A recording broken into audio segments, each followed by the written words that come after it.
Every once in a while, a conversation comes along that changes the way you see the tools you use every single day. In this episode, Richard Bliss Brooke sits down with Sam Hind, international speaker, social selling expert, and author of Show Up Anyway. I actually started my career in direct selling and network marketing. I started my first business at 14 years old. This industry changed my life. Together, they dissect real-world social media case studies. Not just the wins, but the missteps too. They ask, why do some accounts take off while others sink without a trace? Dig one hole and dig it well. If you try and master everything, you'll master nothing. You need to be showing up consistently. What makes people trust you enough to buy, share, and follow? This is about more than algorithms or trending audio.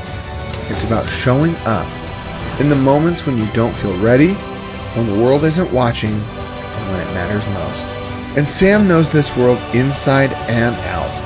Her insights are strategic.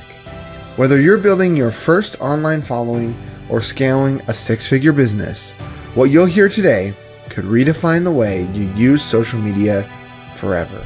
The key is not just getting lots of followers. The key is getting the one-to-one interaction happening, taking that conversation offline, growing your database, and that post strategy will help you do that in a really powerful way. This is the Authentic Networker Podcast, and this is Sam Hind. Richard Bliss Brooke here. We are live. You sit here today with none other than Mark Victor Hansen, Bob Proctor. This is Kendra Hall, Tanya Stringer, Jack Canfield, DeWitt Jones, James Clear, Les Brown. We're live. Hey, everybody. Welcome to the Authentic Networker Podcast. Guess who I got in the house from down under? Hey, Sam everyone.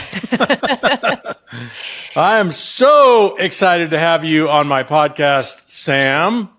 We're going to have some fun. Yeah, we are. I'm pumped to be here as well. From the other side of the globe.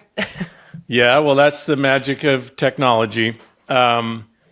So those of you who do not know who Sam Hind is, she is a social media expert and influencer from Australia who's making a big, big splash here in North America with all people marketing and promotion and influencing.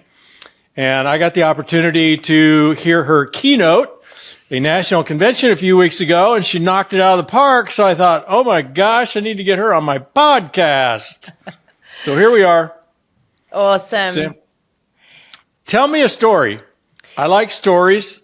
I like to kick off my podcast with, who is this woman? And what do you actually know about social media?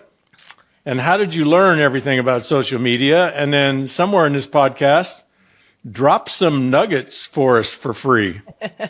Well, Tell us your story. I can drop you plenty of nuggets, that's for sure. I'm all about the golden nuggets. And really great question. Why am I teaching social media? How do I know what I know? You know, the thing is, Richard, I actually started where most of the people that I teach feel like they are, which is that a feeling of I've got this really exciting business that I want to grow or that I'm growing, but I feel left behind by social media and I don't know which way to turn.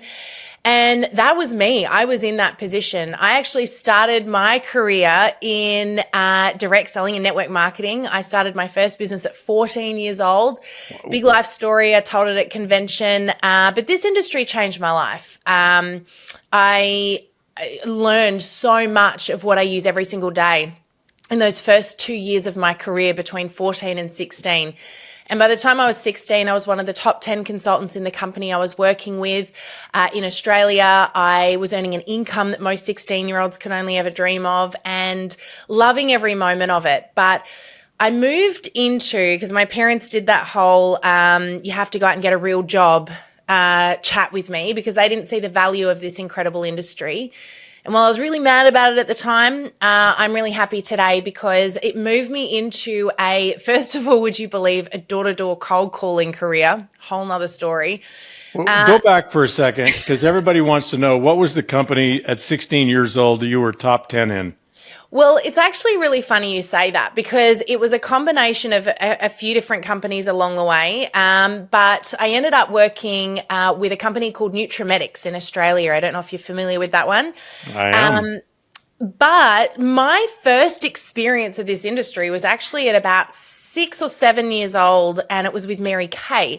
So I grew up alone with my dad. From 6 years old, it was just my dad and I. And when my mum had left, she'd left behind, my mum used to be a Mary Kay consultant, and she'd left behind these big pallets of makeup. And I found them one day in her wardrobe, and I found with them do you remember VHS tapes, everyone? Like, you know, the I old do. school tape you'd put in and, you know, you'd have to rewind and fast forward. And so I put this VHS tape in, and it was Mary Kay teaching the consultants how to do makeup with her products so they could then do makeup on their customers. And I sat there at 7 years old and I learned how to be a girl and how to do my makeup with Mary Kay. And I would do this after school every day for a few years. I'd have these palettes and I'd be learning how to do makeup with a mirror and Mary Kay. And so, you know, it was a big part of my experience growing up. Wow. I don't but yeah. suppose you know where that videotape is, do you? Oh, man, I wish I did. I really wish I did. But unfortunately, I think it, you know, we don't value those things back then. Who knew that they were going to be worth so much now? Right. So you went from there to door? I went from there to door. You know, it's funny because my parents told me I had to go out and get a job. And back in those days, to get a job, you didn't go to Seek. You went to the newspaper. And I remember looking through the paper and there was this job advertised and it said 100% commission based. And then in big writing above that, it said uncapped earning potential. Now, I had been doing exactly that in network marketing and direct selling. That was the business I had. And to me, that seemed pretty normal and okay. And no one else wanted these jobs. But I was like, that's what I do. I like uncapped earning potential, 100% commission based. That's my jam.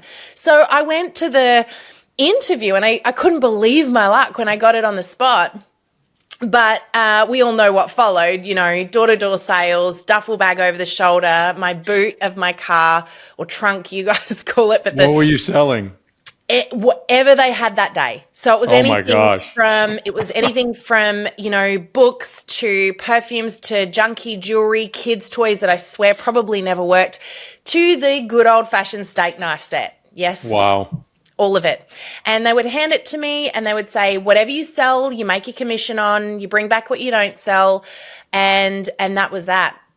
And I went through the first few days making not a cent until I had a really incredible mentor came alongside me and taught me some strategies that I now teach through social media to build relationship with people really, really quickly when you don't have much time.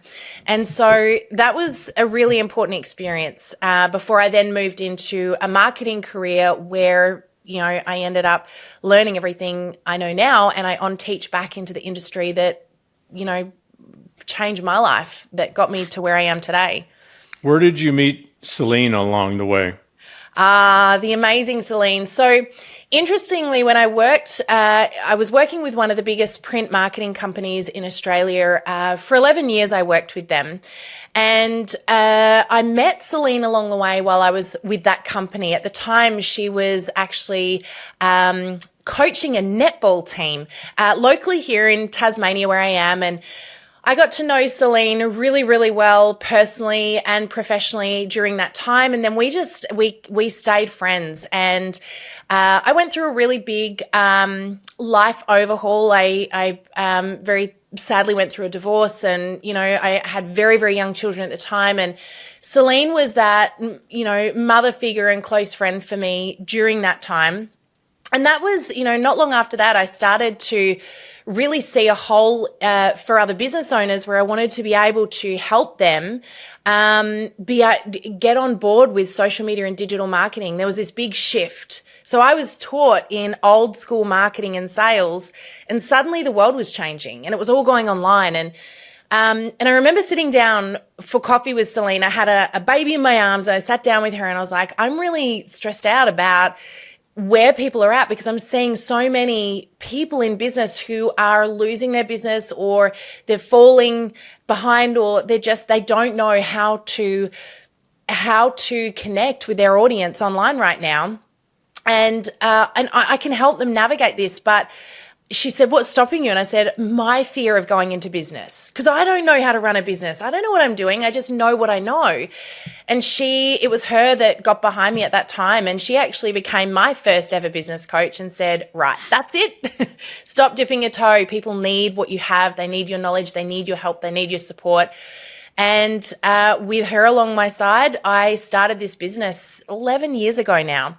And just so everybody knows, because it's not fair for me to ask about Celine. It's Celine Egan. She's the owner of Juice Plus Australia. And I love that she's coaching you, because she's my longest running coaching client. Yeah. 8+ years now, and a dear friend, and I know a dear friend of yours. So that's awesome. She helped you. Celine, the coach. It actually ended up flipping on its head, though. So a couple of years into my business, she came to me one day and she said, Sam, we're going to need to change something up here.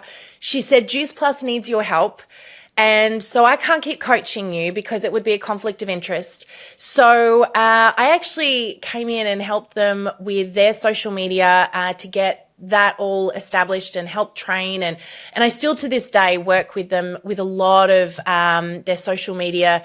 I keep my ear to the ground when something changes. And we were on the phone yesterday about some changes that are happening. Honestly, I wouldn't be focusing 100% on this industry if it weren't for Celine. And, I really believe that we all need someone that believes in us more than we believe in ourselves at times through business. And she was that person for me for many years. Probably. So how did you gravitate and lock into social media as your niche? Yeah. The thing that frustrates me about social media, and particularly a lot of social media trainers, is they go in with the techie talk, right? They're people who have gone into what they're doing because it comes to them naturally, and they just get the technology. They understand social media, or they become an influencer, and so they're like, well, I can teach this because I know it so well. But the problem with that is that most people don't naturally understand it, and it doesn't make natural sense because it's not how we connect naturally. And so I struggled with it. I was actually that person when I was in my marketing career, and I learned old school door-to-door cold calling, sales, and marketing. That was my background, and I was great at it. I understood the psychology of selling. I understood human behavior. And I'd learned a lot of those old school forms of marketing.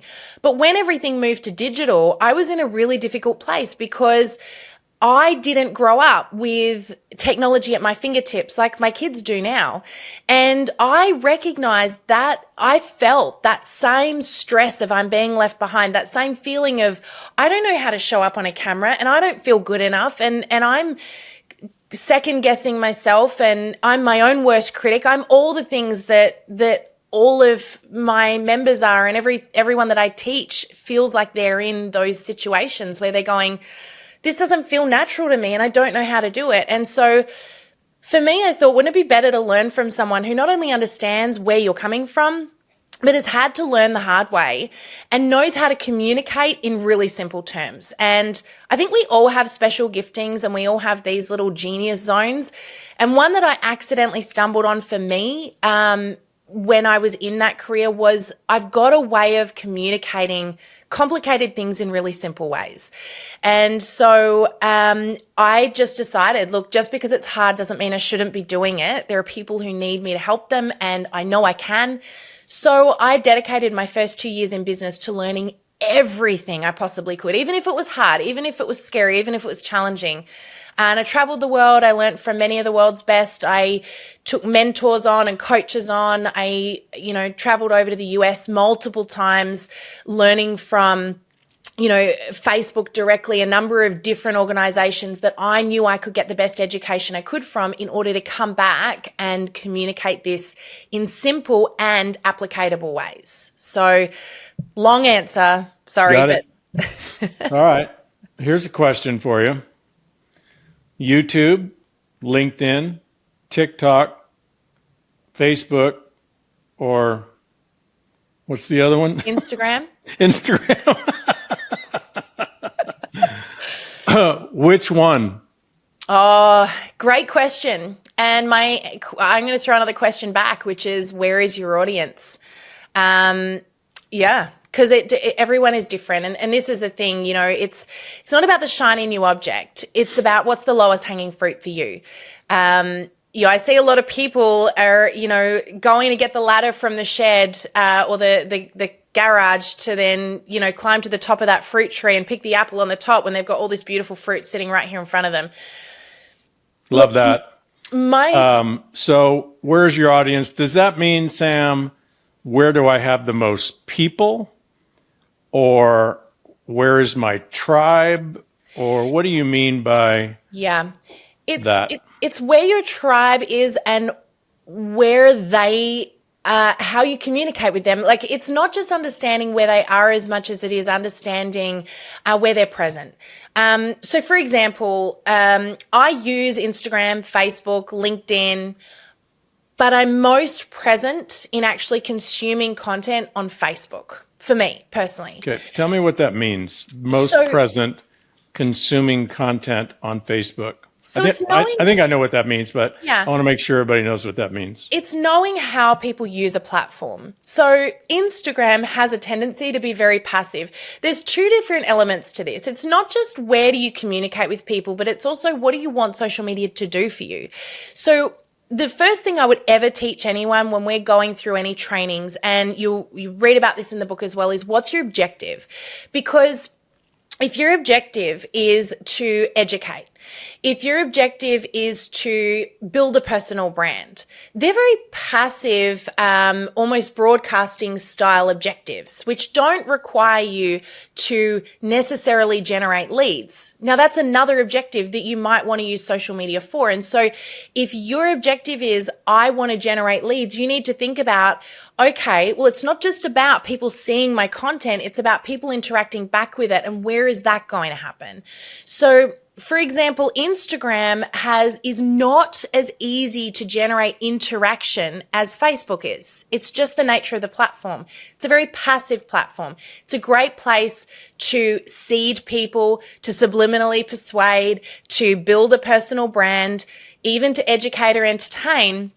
But if you want to generate leads, you can definitely do that there, but you might find another platform like Facebook may be more effective. So it's as much about where is my audience as it is about, okay, but how are they behaving? And these are fairly complex questions you got to ask yourself, because a lot of that comes from observation. And, you know, when I ask that, people will go, well, I don't know. I don't know who my audience is, or I don't know enough about them to know how they're behaving on the platforms. So that's where trialing and testing and building a social media recipe, which, you know, you and I have talked about a little bit, is so important. And that does come with a little bit of trial and error. How about,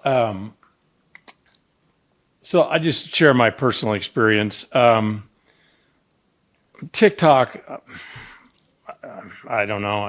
I don't, it's just not, I don't look at it, and I don't even think I could like make a post on it. Now, maybe that could change, but it's just like Chinese to me. Get it?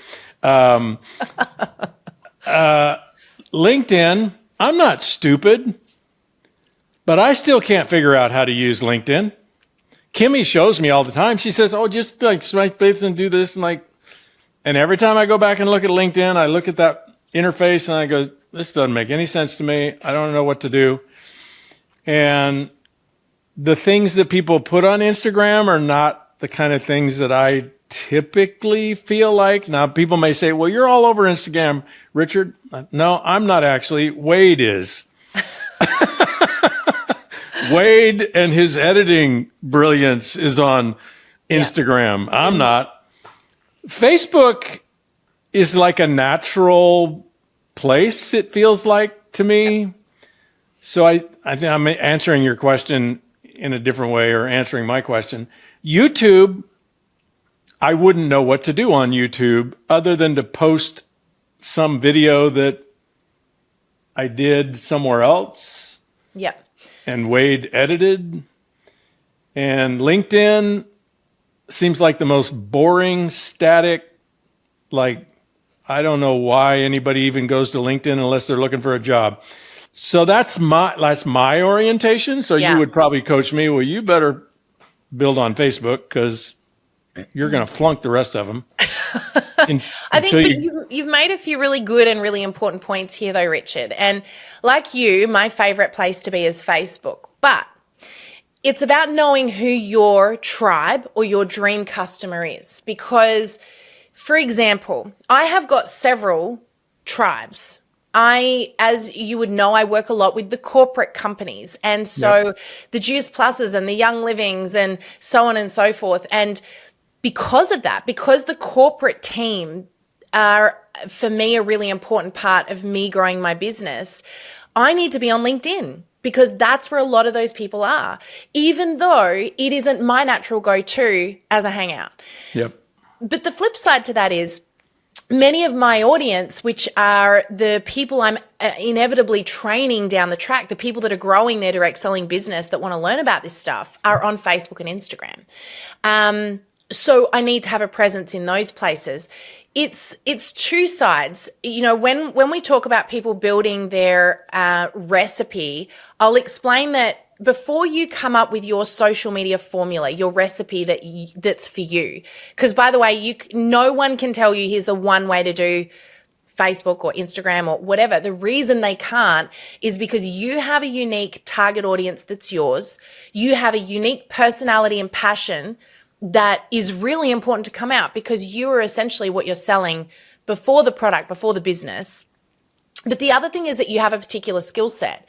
So in your case, it's going to make a lot of sense that because a lot of your audience are also on Facebook and you're most comfortable there, and that's kind of your genius zone in the social media realm right now, Facebook would be your lowest hanging fruit. It would make the most sense. But those three things need to come into play. Who are you reaching? Who are you serving that recipe up to? What's your existing skill set? And what do you actually care about, value, and are passionate about? When you work out what those three things are, then the platform that you use, it may not be the only platform you use down the track, but we say, dig one hole and dig it well. So if you try and master everything, you'll master nothing. So can I give you 3 case studies, and maybe you don't know them, so it's not fair, but maybe you can guess why they were successful. Sure. So one is a gal who was not having a lot of success in her network marketing business until somehow she got the idea, or somebody coached her, I don't know, to go on, I think she went on Instagram. Could have been Facebook, though. I'm not sure. And she's very busy, and she kept having kids after kid after kid after kid. And, I can't even imagine building a network marketing business and constantly growing a family. So, how do you do that? How do you find time to be consistent and market and promote? And so she came up with this ingenious idea, which, if somebody would have told me this, I would have said, well, that's going to definitely flop. But it went nuts. Every day, because she had to do laundry every day because the sites were family. Mm-hmm. So every day she did laundry, and she went live while she did laundry. And what did she talk about? Laundry, kids, husbands, dinner, bills, life. And she just skyrocketed. She went every day. She had laundry every day. Yeah. And so people actually learned to, tune into Leslie because she's going to go live doing her laundry. Why did that work? Yeah, there's a couple of reasons why that worked. The first one, you hit the nail on the head there with the consistency. It's the showing up repeatedly. That does 2 things. It does train your audience, but it also trains the algorithm that you're showing up. And so it's more likely to show it to more people. The other thing, and Richard, I want to ask a question about this one. How long ago did she start doing those lives? Oh, this was probably 6-7 years ago, and I don't know if it's still working. Yeah. So the reason I asked that question is around that time, there was this big trend towards real, relatable human content, but it was also when not a lot of people were showing up doing video. Any video that they were showing up and doing was edited, perfect, exactly right. And that was the time when that real and raw style content was starting to really take off, but it wasn't as noisy then in that space. So the really great news about this is that trend is here now. Again, it's done a little revolution. It's come back. And so it's what we call the no filter trend. And it's that concept of showing up. And the reason this is so important now and it's trending now is unlike 6 or 7 years ago, AI has now come into play. And AI, over 40% of all the content we see on any Meta platform now, and this is statistic from Meta, is created by AI, which leaves people wondering what is actually real, what can I trust? And so when you show up doing laundry, of all things, talking about real life, about bills, about home, about life, people know that's real. They're not asking the question, is that AI? And Right. that creates that's what's trending right now. So if she'd said that to me, that she was going to do that, I would have been like, do it. That's going to be, one of the most powerful things you could do. And I think you actually did something rather similar. You told me about when we caught up last. Yeah, I did a thing called Daily Dose of Salt during COVID. Yeah. And now if somebody would say, hey, go live on Facebook every day, I would say, no, thanks. I'm busy. But I needed to hike every day. I just needed to get those 10,000 steps in. And I was struggling doing that from a motivational standpoint because that's a wasted hour and a half. I don't have an hour and a half to go hiking. Well, I shifted that by listening to podcasts. And then the way I got my head around going live on Facebook is, well, where I hike is along the cliffs of Lanai. So I'm always on the ocean looking at the waves crashing. And I don't know, I guess if you lean into an idea long enough, you get the creativity to figure out how to do it, the rationale anyway. So I came up with the rationale of, well, on my hike, I'm just going to stop and show people the ocean because I think during COVID, people need a little peace and tranquility. And so I would just train the camera on the ocean for 10 or 15 seconds and just let them hear that. Mm-hmm. And then I would turn it on me and I would just rant at them for 5 or 10 or 15 minutes on whatever leadership and character issue was on my mind. Yeah. And my following went from 40,000 to 160,000 in like 4 months. Yeah. Of course, I didn't do anything with it. According to something I read, I'm supposed to comment on everybody who commented. That's never going to happen. Well, here's a couple other case studies. Tell me about these. So I met a gal a few months ago and actually met her husband on the golf course. And he and I hit it off. And I was telling Kimmy about him, and his wife was with him, but I hadn't met her yet. And so Kimmy, she's a very inquisitive. So I gave her, I met this guy and his wife. He and his wife are here on Lanai at the Four Seasons. And what's her name? So I gave Kimmy her name. And so that night I go back to the house and she said, do you know that she has 4.2 million people on Instagram? I said, no, I didn't know that. So I met her the next day. I actually took the whole family ATVing and I asked her how she monetizes those 4.2 million people. And she does not at all. Mm-hmm. But here's my question. So Kimmy said, you won't believe how she did it. I said, well, yeah, because how? Almost every post is her in a bathing suit, literally almost every post. And I'm not talking about a one piece. I'm talking about dental floss. Yep. And you want to ask me how she did it? Because there's not a bunch of men following her. It's mostly women following her. So Do you have any insight into? Yeah. I'm 140,000. Okay, 4.2 million. Not a huge surprise, really, but this is the sort of content, the sort of influencer, I suppose, that makes my job a little harder. And the reason it makes my job harder is because it creates this school of thought that is, in order for me to be successful, I need to dance half naked in front of a mirror wearing a bathing suit. She wasn't dancing. These were just still photos. Yeah, okay. Even better. This is the thing, that was her, and that's her brand voice, and that's how she showed up.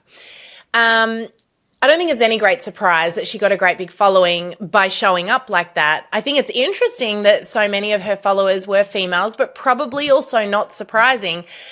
I'm not saying that this is the case, but I want to just talk about the car crash for a sec, because you can get, people buy from those they like, know, and trust. And if your objective for social media is, I want to grow a business, you've got to remember that people need to feel like they can trust you and that they resonate with you. And there are lots of ways to get attention on social media. Not all of them are good. And I know a few people who are both people that, I've got mentors that are mentors that I learn from. I kid you not, by looking at all the things they do and going, these are the things I won't be doing. They're like my reverse mentors. I guess where I'm going with this is, I'm not saying there's anything wrong with being in your bikini. If you've got an amazing body and you want to show up in your bikini and you feel like that's your personal brand, do it. I know a lot of people in the network marketing industry who that is their brand, for good reason, because they sell health products and wellness products or whatever it might be. But just because something gets you attention doesn't necessarily mean it's going to grow your business. And the reason I use the car crash analogy, because if you're driving down the freeway and you see a car crash, everyone wants to look at the car crash. Everyone. They want to know what happened. Is everyone okay? But you don't see every car stopping and everyone getting out of the car and running into the middle of that car crash to be a part of it. Right. And so it's like this with business. You can get attention in lots of ways on social media, but not all of them are going to grow your business. So that doesn't mean engagement, and that doesn't mean if she wanted to monetize it with something, that would work. Okay, here's the last one. This might be the easiest one, or it might make your job even harder. So this is a kid I interviewed on this podcast 6 or 8 months ago. He's the 21-year-old son of one of my long-standing coaching clients. Lives in Toronto, Canada. And his YouTube handle is Dimucc, D-I-M-U-C-C, I think, or C-H. Michael Dimuccio, 21 years old. 4.2 billion views on YouTube. He's only posted 400 videos. He does about one a week. His average view is 8 million. Now, of course, he's monetizing that big time just from YouTube. And so you might want to know, like, well, what are his YouTube videos about? They are parodies on people playing video games. So he'll pick a video game and smartly brand it, like name the brand, just in sort of a casual cameo fun way. And then he will make a parody video. Sometimes he'll play 2 or 3 roles, edit it all together. And he makes fun of what maniacs or crazy or stupid people play this video game and go nuts for this video game. And these are like, I don't know, 30-second, 1-minute videos. 4 billion views. Any idea what that magic's about? I mean, that again is knowing who your audience is. First of all, one of the key things we have to remember about social media is it is a form of entertainment. That I think a lot of us lose sight of that. We use it for marketing purposes, but forget people are zoning out on these platforms and entertaining themselves at, when they finish work, or the kids when they come home from school. And so, I'm both blessed and cursed all at the same time with 4 beautiful teenagers. And I've watched them as they've grown up and they've been introduced to social media and they're using technology, and they're behaving very differently now to what we did when we were going through school. But watching other people do everyday things in an entertaining way is what they want to do. And watching people playing games, he's obviously worked out that he has a target audience in this space, that he can get a captive audience in this space, and he's zoned in on that. And this is where knowing who your tribe is, knowing who your audience is, and not just knowing who they are, but knowing what I call the 2 golden questions, which is, number 1, what keeps them up at night, which is what problems in life do they want to solve? And number 2 is what gets them up in the morning, which means what do they value and care about? Yeah, and I heard you talk about that at your keynote. So let's use this to transition to teach us, coach us, leave us with permanent knowledge. There's 2 good ones. What keeps you up at night and what gets you up in the morning? Yeah. So how do you use those 2? So it's interesting because you both use them and you require them at the same time. So when I first say that to people, they go, oh my gosh, how am I going to know the answer to those 2 questions? And the thing is that your social media content is going to do 2 things. The first thing it's going to do is teach you the answers to those 2 questions. So when you put content on social media and you put the social back in, so you make it 2-way rather than broadcasting. So just to go back a little step, the background I had was in marketing, cold calling, door-to-door sales, selling. It was broadcasting. I was taught what most of us know marketing to be, which is, here is what I have, here's what I want you to know, and this is what I want to get you to do about it, which is buy from me or join me or whatever it is. When we show up on social media, we forget the social element. And it is 2-way marketing. And this is what caused the problem for most people when we transitioned from old school marketing, which was one way, TV, radio, newspaper, billboards, whatever it might be, to this interactive form of marketing that required us to relationship build in the process. So those 2 questions are going to do several things for you. The first is when you apply the what keeps them up at night and what gets them up in the morning to your content, you're going to create content that your audience is more likely to want to consume. Like in this case with this YouTuber, his audience cared about this stuff. They cared about computer games. They wanted to be entertained, and he identified that and he created content that they valued. It wasn't about, here's what I want to sell and this is how I want to earn money, I'm going to lead with that. He led with, what do you want to see? How do I get in front of you? And so the first thing is knowing the answers to those questions and creating content that's of interest to them. The second thing is using your content to find more answers to those questions. So this is where the interaction comes into play, and posting, doing lives where you're interacting with people and talking with them, asking quality engagement questions on the platforms where you're getting to know what makes them tick.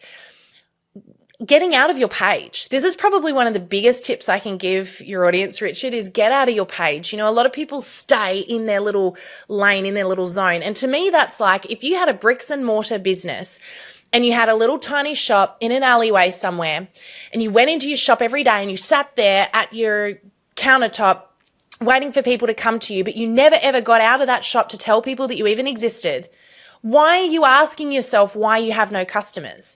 And so if you've got a Facebook page or a profile or an Instagram and you are doing nothing but sitting on your own page and posting, but you're not getting out, you're not commenting on other people's content, you're not going into any groups and interacting and providing value in there, you're not networking, how is anyone going to know that you exist or that you're there at all? And there's very few people that I know that can grow a great following by just sitting on their page. Yeah, that's a great point. I love that. So a lot of the people on here are network marketers, not all, but might be applicable no matter what you're doing. But let's just address network marketing. Network marketers talk to everybody they know within 6 months or a year. And then if they're going to turn pro and have any lasting legacy in the profession, they have to learn how to meet and connect with people and develop a conversation along the lines that could eventually allow them to introduce somebody to their product or their income option. Yep. So what do you tell people? They're a network marketer. How do you use social media? Which platform, if that matters, other than the one you're most comfortable with? And then what do you post? Pictures of your product? No. Pricing? Yeah, definitely Links not. to order? One of the things I talked about at convention, I don't know if you remember this, I did a little analogy of jumping straight to marriage when I pulled my husband up on stage and I showed people the awkwardness of this scenario, which is, if you met someone for the very first time and you were looking for a partner in life, if you walked up to that person, I did this as a demonstration on stage. It had everyone cringing, including my husband. And I walked straight up to him and I just asked him to marry me. And this is what we do on social media. We jump straight from, hi, how are you, to will you marry me? And you wouldn't do it in real life. Why do we do it online? Why do we go, hi, how are you? Will you buy from me? Hi, how are you? Will you join me? So there's a few things here to keep in mind. First of all, statistically, we know people buy not on the first, second, or third exposure to a business, product, brand. They buy on the 8th to the 12th exposure, which means that we need to be showing up consistently, like I said before, but also we need to be showing up by dating our customers in the most appropriate of ways. I use this as an analogy because I think we can understand that. We need to be building that trust, and your social media is a brilliant way to do that. Yes, if you want to grow a business, and in the book I talk about I'll talk about the CARE method really quickly because it's every business, I don't care if you're in network marketing or you've got a normal business, a business in any other industry. You need to have these 4 key elements if you're going to use social media effectively.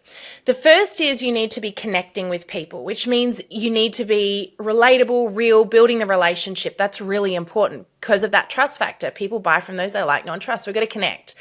The second is we need to be attracting new leads all of the time. And so these are 2 of the 3 legs of what I call the 3-legged stool, right? So connecting, attracting, and retaining.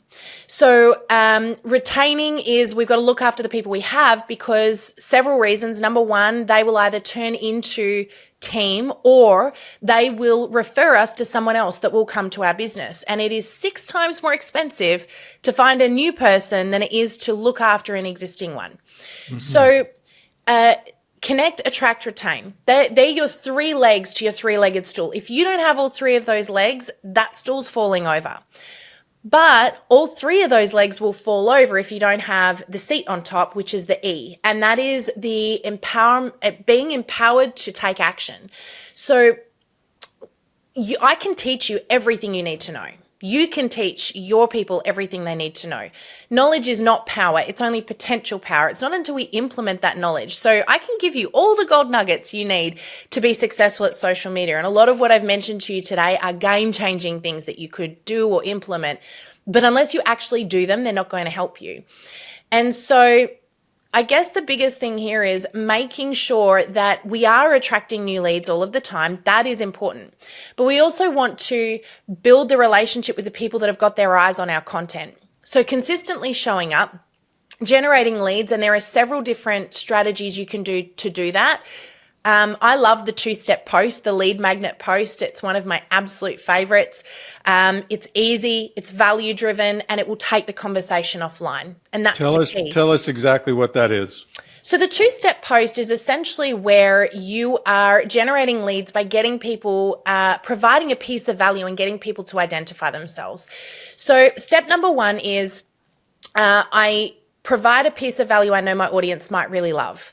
So it might be a cheat sheet, a download, a how-to, a recipe. That comes down to knowing who your audience is. So for me, a really great cheat sheet or download or lead magnet if you like, would be a 100 engagement post ideas download. And I'll often do something like this on my Facebook or my Instagram, where I will provide a download that I know my audience wants. But to get it, there's a second step. You just need to comment on my post, and then I'll send it to you privately. And so is that comment with a specific word? It doesn't need to be. And actually, I err towards the side of let people have free speech, because there is a focus at the moment from Meta. They don't love it when you put a word in people's mouths. They want, so one of the things that the algorithm is favoring at the moment is interactive engagement and conversation that is conversation underneath a post. So if they see a whole lot of the same word under a post, that doesn't help you get your post seen by more people. But if you let people just simply comment and you interact back, and you said this before, someone told you that you should be interacting back on your comments, right? If you interact back, you can ask another question, turn it into more conversation. And so what you're actually in turn doing is several things. First, you're getting leads, you're getting private conversations with people, but you're also creating a post that's potentially going to get you, it's a snowball effect, get you more eyes on your content, because that algorithm is going, their stuff is getting comments, it's interactive, it's popular, let's show it to more people. So for several reasons, I love that post strategy. It's a very, very powerful one. And of course, the key is not just getting lots of followers. The key is getting the one-to-one interaction happening, taking that conversation offline, growing your database. And that post strategy will help you do that in a really powerful way. You mentioned this, and it's just coming out. Tell us about the book. Yeah. So one of the things that, and I wrote about this in the book, one of the things that I was really struggling with in the early days was this concept of showing up when I didn't feel like it, or showing up before I had it perfect. And, Greg and I, so my husband runs this business with me. We, speak all over the world, and we hear the same challenges day in, day out from the people that we work with. And it's, I'm not good enough. I don't know enough. I'm not perfect enough. I haven't got it right yet. And the only thing that's holding people back is not their technical skill. It's their belief in themselves and the courage to be themselves and connect with people in a genuine way. And authenticity is the key right now to success. It's been the key, I think, always, but right now more than ever with AI coming into play. I also have wanted to write a book for 10 years, and I realized I was not living what I was teaching, and that was showing up anyway. That was just do it, feel the fear and do it anyway, right? And I actually did a podcast interview with a really amazing guy about probably nearly 3 months ago now. It was before I came over to the US, and he, behind him on the wall, had 40 books. Now, this amazing man would be probably my age or a little younger. So I'm looking at this going, how on earth did you find time, and were you able to do that? And he said, honestly, I just do it. And I said, I've wanted to write a book for years. And he said, what's stopping you from doing it? And I gave him all the reasons, and he went, none of that matters. You've got no reason now to not do this. And, people need to hear your message. They need to hear from you. And I thought, what is stopping me doing this? So I'd already written pieces of it, and I decided with literally 4 weeks to go before we came over to the US to get my head down, my bum up, and write the book. And I did. I didn't tell Greg I was doing it, and I told him the day before it got released. And the whole concept was, I am practicing what I preach. I'm showing up anyway. And I wanted to give really simple strategies that were easily and immediately implementable. So the whole way through the book, every chapter is a different strategy, all of which will piece together your social media recipe or even your marketing recipe, because we talk about much more than just social media, but then how to implement that piece of the puzzle. So there's little action steps all the way through, because I don't believe in more knowledge, I believe in more action. So this is a little piece of my heart. It's got stories from my journey along the way in there as well. You're a bit about Celine and some of the tough love she gave me, and some of the things she said to me to get me moving when I needed it the most, and some of the other incredible podcast guests I've met along the way as well. And I wanted to provide a little piece of my learning to help others love it. learn. Yeah, I love it. I just got into it. I just got it yesterday. It's going to be a beautiful thing. It's the kind of book that if you're a top leader, you buy 100 copies and give one to everybody on your team. That's the kind of investment that grows your team. Where can people get it? Yeah, so at the moment, there is an ebook version, so the Kindle version, and a paperback version, and it's all on Amazon. So if you just go to Amazon, you search for Show Up Anyway, and if it doesn't come up, search for Show Up Anyway, Sam Hind, it'll come up. We've actually got quite a few people have reached out to me and said that they've created a little book club, and they're reading it together, and that's awesome. I love hearing that. That's a really powerful way to integrate. What else are you doing, Sam, for people? Challenges, coaching? Like if people really want to master social media, what do you have to offer? Yeah. So the way that we help people is mostly through our memberships, and our memberships are where, and I literally just came off a training right before I jumped in to join you, where I taught a content strategy today to our members, and we do that every week. But we want to make sure that people are getting a piece and implementing every week. And so for those that want ongoing support, we provide that in a really simple, easy to consume, but fun, community-driven way.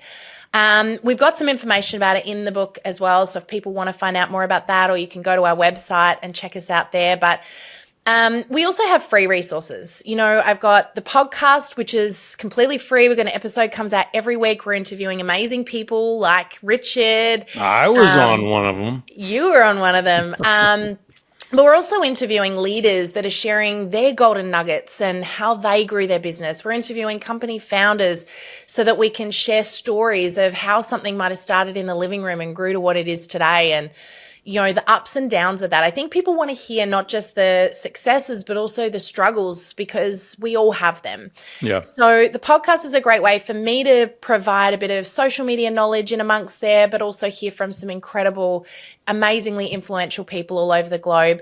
And then we've also got a free Facebook community as well, where we provide little updates and tips and tricks along the way as well. And that's called Social Media for Direct Sellers with Greg and Sam. So we've got an amazing community in there. Social Media for Direct Sellers with Greg and Sam. And the website is samhind.com. Nope, it is Auxano, AUXANO.global. Oh, that's right. So you have a business name. I forgot We have a business name, yeah. How do you spell that again? It is AUXANO.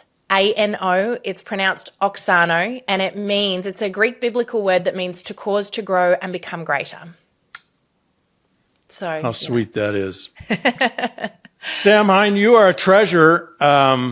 You are a wealth of knowledge. Wouldn't it be fun to just have Sam Hind in your back pocket as you went to build your business and get her insights and coaching and ideas on how to master social media and make the world your oyster? Because there's 8 billion people now through social media, or however many are on social media, but billions, right? No, it's estimated that there are 3 billion people per day using Facebook and Instagram.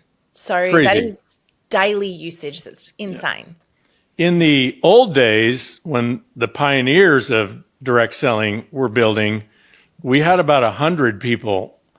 We didn't even have a phone that had people in it. We didn't have a computer that had people in it. We didn't have Facebook friends. We had a Rolodex that maybe had 100 people in it. Yeah, right. And we had a phone book.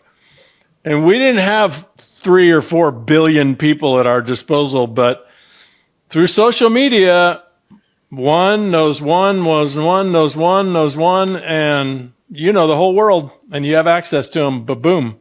Yeah. Thank you, Sam. You are so welcome. Thank you so much for having me. It was a pleasure. Hey, everybody, share this. That's how you can pay it forward. You got team members. They need to hear this. Share it, post it, and watch it again, because 72 hours from now, you'll remember less than 10% of what Sam said.